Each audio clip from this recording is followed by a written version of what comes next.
Hey YouTube, I just thought I'd talk to you about politics today, and I wanted to introduce a clip from a lecture by the famed American socialist author Michael Harrington on the differences between socialism and liberalism.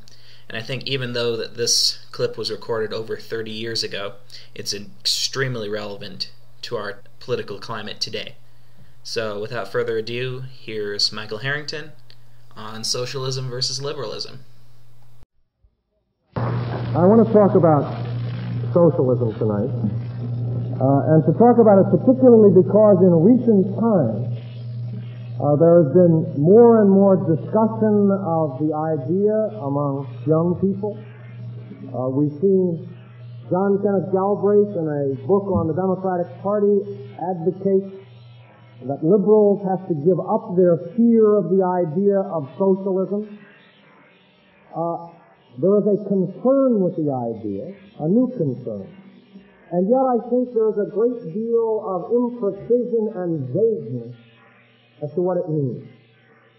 Last fall, Newsweek had an interview with a terrorist on the West Coast, a left-wing terrorist, who was willing to dynamite and to kill, and explained this to the Newsweek reporter. And the reporter said, "Okay, what is it that you are willing to do these things for?" And he said, "A society where you can do your own thing, where you can make love when you want, so where they're not going to be constraints." That, I suggest, is not enough. It's not enough to be willing to kill for the vague ideal of a society where you just do your own thing. And beyond the American confusion, there's the confusion resulting from the fact that under communism, a society which proclaims itself to be socialist has turned out to be totalitarian and utterly repressive of that freedom and equality and brotherhood which the socialist movement originally championed. And finally, to sort of complete a depressing survey, in Europe, where after World War II, socialist movements and socialist ideas triumphed to the extent of nationalizing considerable portions of industry, it turned out that the nationalization benefited most of all private business, which had losses socialized in areas which the bourgeoisie had mucked up beyond belief, like the coal mines and the railroad, and which got, as a result of public enterprise, of nationalized enterprise, extremely cheap and profit-inflating services, goods, and commodities. So I'm saying there is a concern and interest about socialism, but there's obviously an enormous crisis of precisely what the word means. And what I'd like to do this evening is to try very briefly to suggest some thoughts on what is socialism. And let me do so in three ways. First of all, to talk about the relationship between socialism and liberalism in the United States.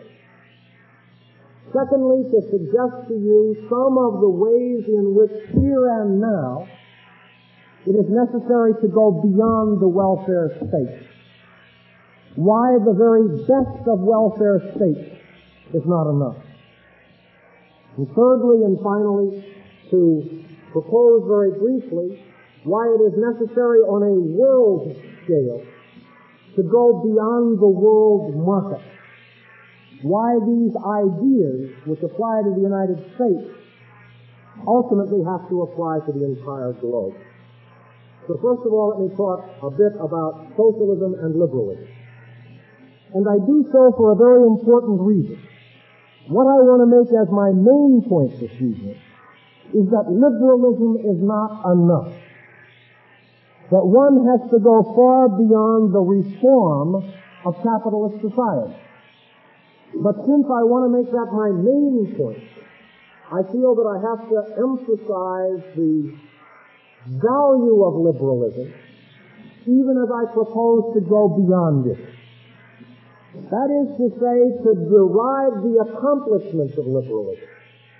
To dismiss what it has done is, I think, the most arrant form of snobbery and indifference to the needs of the vast majority of the American people. Because as far left as this society goes, Alas, but in fact, as far left as we go in a mass sense, is liberal. And to simply say that you are anti-liberal is to say that you are opposed to what the great masses of American people have fought over decades to achieve and what they prize very highly. I think that the kind of Charles Rice dismissal of consciousness truth, that that's all manipulation, that that's all technical engineering, that that has nothing to do with those of us who have consciousness free, those of us who are saved, is the most arrogant kind of elitism, which can only develop by someone who, when he was interviewed by the Times, he said, I, like everyone else, went to prep schools, Ivy League colleges, and the Yale Law School.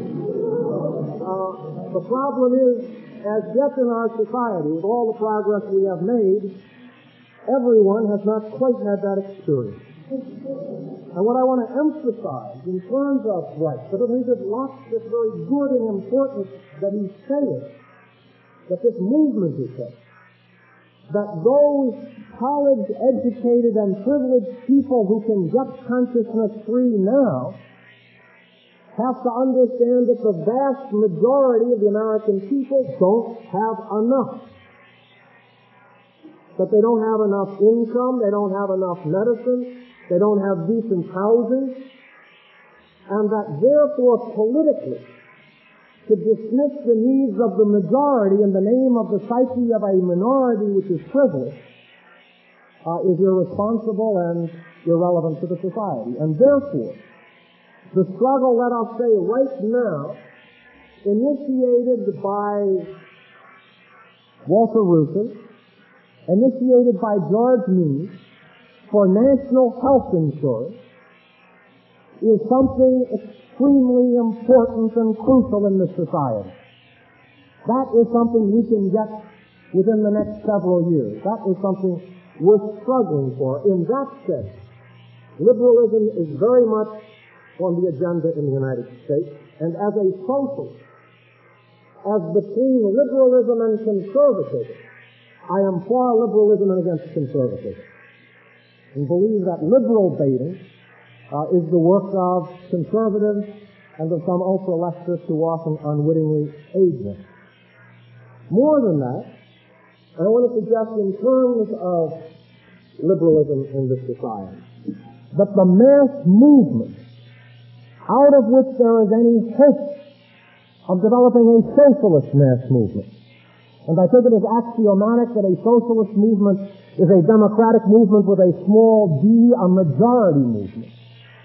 But the movements out of which there is a hope of building a majority in this country for socialism are now liberal. And therefore, if one sees the need for a fundamental change in society, it is preposterous to denigrate those who do not, who may be your allies tomorrow.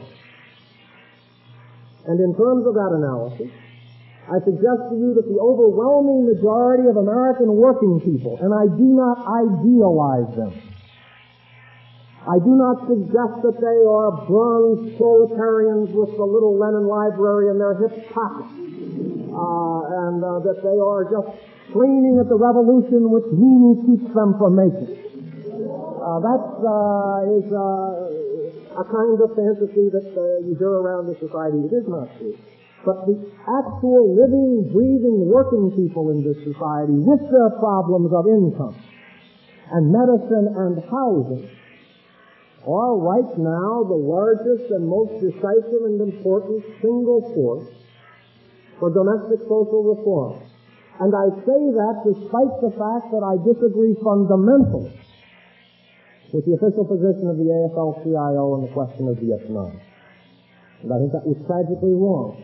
And yet, one has to recognize that these working people on an issue like national health insurance represent, as far left as this society goes in mass terms and in terms of its most important institutions.